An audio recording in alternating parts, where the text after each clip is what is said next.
Ușurică, ușurică. A, uite, Ion a găsit... Nu mai pot. Vrei să țină? Eu nu că... Ești tu după ăla. Ce după cop? asta veche, mă, de la...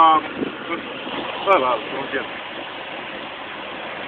Ana, dar eu nu mai am control.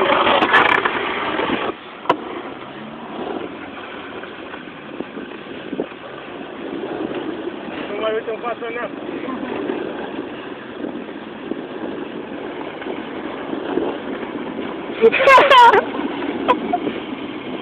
Mă pula, frate, e mai bine așa. Ce la cât avem, mă? Cât?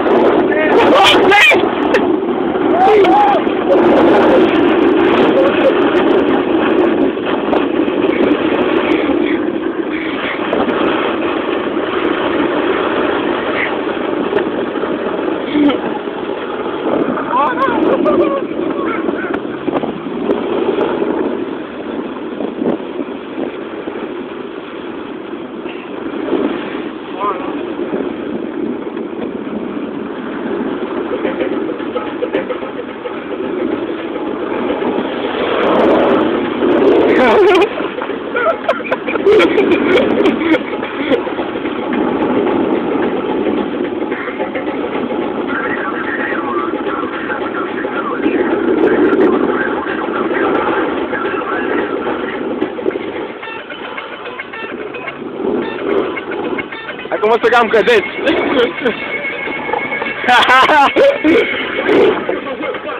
Gata, hai că s-au...